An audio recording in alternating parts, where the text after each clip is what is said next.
Hello everybody. I feel like we should talk about the lighting really quick. I didn't film it this morning, clearly.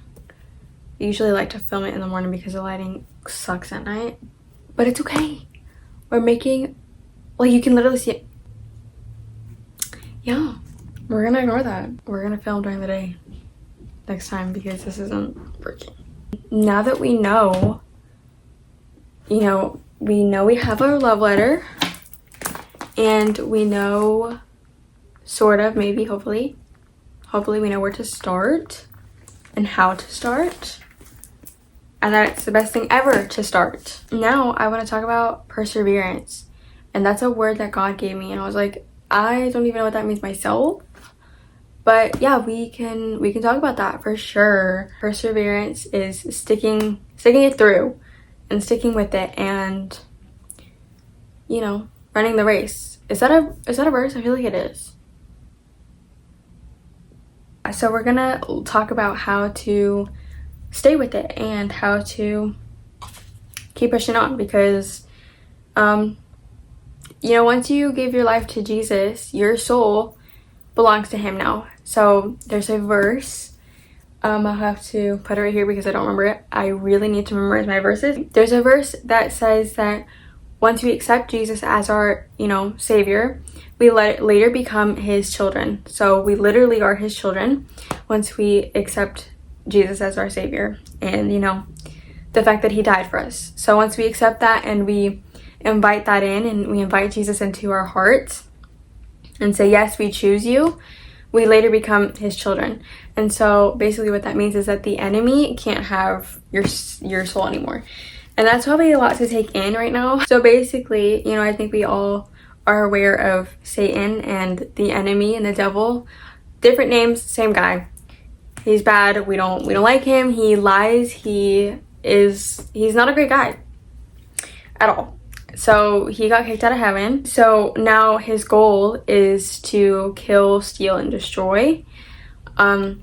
And what he wants mostly is your soul. He doesn't want you to be happy, and he doesn't want you to be with Jesus. So he's gonna distract your mind with all of these sins and all of these distractions. And so, mostly when we are not with God or not following him, that looks like sins. And, sins are enjoyable in the moment, and they're fun, and they're, exciting. There's nothing wrong with it. But when you later give your life to Jesus and you're like, yeah, I accept you, I believe in you, and I thank you for what you did for me, you're not really as easily falling into sin. You're trying not to, and you're actively trying to pursue him, and so you're going to stay away from sin as much as possible. And so the enemy is not going to so much attack your sin, or he's not going to throw sins and be like, hey, look how nice this is, why don't you come do this? He's not going to do that as much. But what he is going to do is just trying to throw you off track, because he wants your soul. Now that he can't have it, he's going to try everything to get you off track. And so that's when it gets hard, because there is a lot that comes with that. There's a lot of spiritual warfare, which is like that, where the enemy tries to throw you off track, and he's basically attacking you spiritually, and that's really hard. And there's also trials that you go through, and learning how to navigate your faith, and just a bunch of situations, like when it comes to like relationships or environments or anything like that, it gets a lot harder to navigate. I had this thing going on at one point in this past summer, and I was hysterical about it. And I was just crying to God, and I was like, I don't know what to do about this, like, I need help. And so he told me to read James. And so James is a really, really good book. Where is James? It's in the back, isn't it? Oh, there it is. So there's the first paragraph of James 1. We have it right here. I'm going to read it to you, and then we'll explain a little bit how that can resonate with us. James 1:2. Consider it pure joy, my brothers and sisters, whenever you face trials of many kinds, because you know that the testing of your faith produces perseverance. Let perseverance finish its work, so that you may be mature and complete and not lacking anything. If any of you lacks wisdom, you should ask God, who gives generously to all without finding fault, and it will be given to you. And then in James 1:12, blessed is the one who perseveres under trial, because having stood the test, the person will receive the crown of life that the Lord has promised to those who love him. So it's a great thing for you to go through trial, because in those trials you are matured and you grow a lot in those. We all hear that saying, like, you have to go through things to grow. And that's basically what this is saying, is that, although these times are really hard, and it's not really fun and you don't really want to deal with it, but it's considered pure joy because you are then grown and you are then matured. And then in Romans, which you now know is my favorite book ever in the Bible, Romans 5:3. Not only so, but we also glory in our sufferings, because we know that suffering produces perseverance. Perseverance, character, and hope. And hope does not put us to shame, because God's love has been poured out into our hearts through the Holy Spirit who has been given to us. Guys, I really don't know what I would do without these little, the little Bible tabs with all of the... I think I'd be really lost, because I literally have learned where books are because of these little tabs. They're great. No discipline seems pleasant at the time, but painful. Later on, however, produces a harvest of righteousness and peace for those who have been trained by it. Therefore, do not lose heart.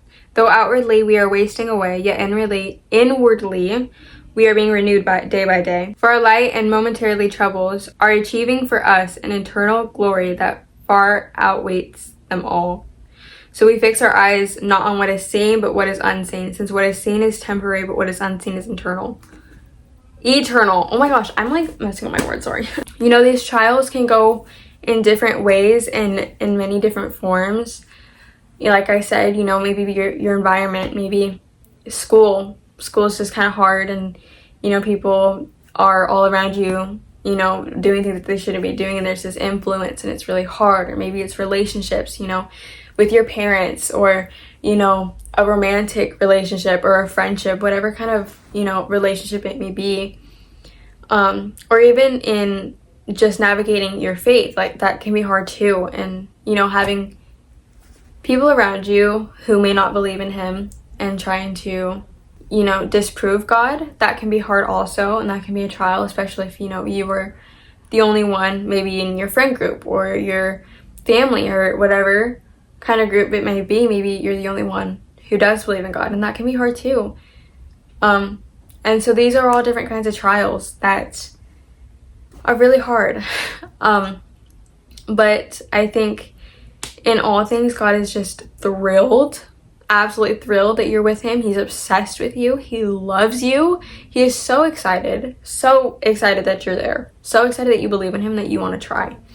And so, I think that the way that I look at it, it's like, he's telling you, like, don't give up. Like, I love you and I want you here. Please don't give up, And so there's a lot of things that we can find, comfort and wisdom and knowledge, all kinds of things that you can find, answers when you seek him and you ask for him.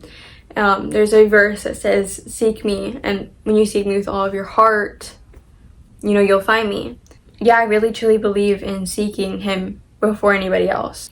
I think that when we go and seek out for ourselves and we go and ask him these things, like, hey, God, what do you say about my friend group? God, what do you say about this environment that I am, or this relationship that I'm in, or what do you say about this situation that I'm in? Of course, we want to ask people who are stronger in their faith right now to give us guidance and understanding, but until God reveals who that person is that you should go to, I feel like we should probably go to him first before anybody else. There's a lot that goes on when you give your life to Jesus. There's a term called pruning, and it's just basically him going into your heart and the deepest parts of your soul and pruning out the things that aren't fruitful and the things that shouldn't be there. Like such as past hurt or betrayal or anger. Those things, he doesn't want those to be in your heart, because he knows, Jeremiah 29:11, that one I knew. For I know the plans I have for you, plans to give you hope in a future and not to harm you. Yeah, so that basically, you know, he knows the plans that he has for you, and sometimes these things can't happen. The things that he wants for your life, these blessings or these things that he wants to happen for your life, these plans, can't exactly happen if you're holding on to something that you shouldn't be holding on to. And I can say that from experience, where I've had some things pruned that I didn't exactly want pruned. And I now see why he did it, because I wouldn't be here. Like, I literally don't think that I would be where I'm at right now and today. And, you know, in my life right now, I really don't think that I would be there if it weren't for this thing to be gone and out of my heart. And that's just one example. Like, there's tons of things that he's gone and pruned me through. And that's a hard thing to go through, because that pruning is not easy. You know, like I said, I didn't want that thing to be pruned. You know, it was something that I cared about and something that I didn't want to let go of. And it can look like that, or it could look like, you know, these deep hurts in your heart that you've buried down from childhood that you don't even realize that are there. And so those things, you know, they hurt to bring out and they hurt to cut off. You know, I don't know if you've ever had a plant. I only know this because I've had, you know, family members who like plants. But when the leaf is dying off of a plant, they cut it off. And it's like, why would you do that? Why would you cut off the leaf? But it's because it makes the plant grow stronger, and it makes it a lot more healthier. Or kind of like when you trim your hair. Like, I have so many dead ends in my hair right now, but if I were to cut it, it's like, dang, I lost that big chunk of hair. But it's going to grow back healthier, and that thing is not going to be there anymore. And it's going to be much healthier and prettier and more comfortable. And so even if I don't want to lose, you know, a big chunk of my hair, sometimes it's needed if I really want healthy hair. And so I think that as Christians, you know, because we want to aim to be like Jesus, although we'll never reach that because we are not anywhere near as perfect as he is, we strive to be like him. We want to love like him. We want to talk like him. We want to act like him. And so that means becoming the best versions of ourselves. And so those things, you know, we might not want it to get out, and we may not want it to surface. Ultimately, it's a good thing. You know, we want to grow and we want to learn, and we don't want those things that aren't good there. But he knows you, and he knows your heart and your soul, and he loves you, of course, first and foremost. But he also knows what you need, and he also has your best interests at heart. And so, you know, like if you were to see your friend or family member, whatever, doing something you know they shouldn't be doing, it's not necessarily because, you know, you just want to take away their fun, but you also know that this isn't good for them, and you want to help them, and you want them to thrive and be the best versions of themselves. So I think that that's how God looks at us as well, where he's like, hey, like, I love you, but also I think that maybe we should start working on healing those parts that hurt, because once these are healed, now we can move over here where you can thrive in a better place, where you can do this thing and do that thing. You know, I don't know, whatever that looks like. But those things have to be, you know, out. And so that's, you know, just one thing. There's so many different trials and things that we could go through. But you know, like we went through those verses earlier, those trials and those things are really good. Not feel good, definitely not feel good, but they are good because they mature and they grow you as a person, and you know, it's ultimately in your best interest. And so I think in those circumstances where it's like, I really don't want to do this right now, like I really don't want to, and I know that I'm supposed to, but I just would much rather avoid it. Been there, done that. You know, he calls you his bride, and so the church, which is us, is married to him, so we are his bride. And so he is so faithful and so committed to you that he was like, yeah, I'm gonna die for you, actually, because I love you, and I'm that committed to you, I'm that faithful to you, I'm that loyal to you that I would die for you. And so I think what has helped me is just knowing that, and knowing how committed to me he is, and how loyal he is to me, and how committed he is, you know. And so that like inspires me to be committed also. and being like, yeah, you know what, I don't like this, and I don't like where I'm at right now, and I don't want to do this thing that you're asking me to do, or and I don't want to deal with these things that I'm dealing with, but also you died for me. That was the biggest act of commitment anybody could ever do for me or will ever do for me. And so I'm going to commit to you the same way, which is dying to your flesh and picking up your cross and going to him. And so, you know, staying firm in that is really hard. And, you know, it's not easy at all. And especially, you know, if you had just given your life to Jesus, you know, like that, there's a lot that happens and a lot that goes through, and it somewhat gets a little harder. The difference is now that you have Jesus, and he is the ultimate comforter. He's the ultimate, you know, foundation. You know, he is so reliable, and then you can lean on him anytime, anywhere, regardless of the situation. Nothing is too much for him, by the way. Like, he can do anything. And there's been times where I've been like, I don't know, like, this is a lot for me to handle. And he's like, hey, yeah, but I literally rose from the dead 3 days after I died.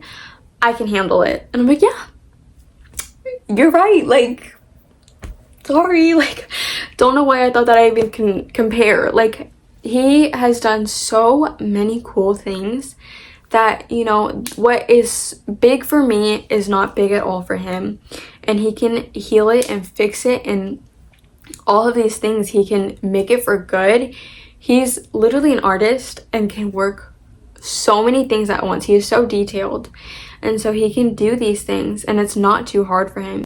But, you know, remembering the fact that he, you know, one, is so committed to you that he died for you, you know, that's what keeps me inspired to stay committed. And also knowing that it's maturing me and it's growing me as a person, and knowing that he can do anything and he can handle anything. When those things take place, remember that you can lean on him and you can go to him for comfort, and that it's maturing you, and that it's fruitful. It's replacing the bad with the good, and it's because he loves you and it's in your best interest, and not at all because he desires you to hurt at all.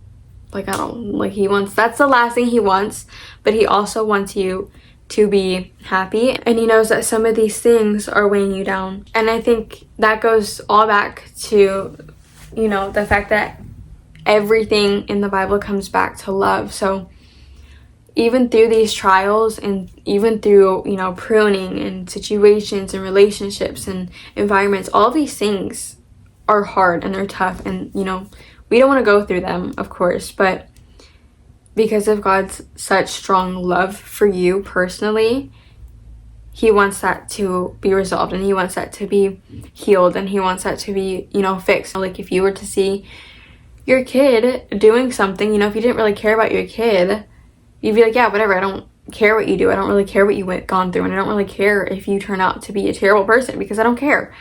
But because he cares so deeply, like, I think that's insane for me to even process, is the fact that, you know, a God knows my heart and my soul so deeply and, like, cares about it. Like, he loves that. And he wants to be like, hey, like, we should fix this because I care about you, and I want you to be happy, and I want you to be healed, and I want you to be who I made you to be. And so, like, all of these things really just come back to love.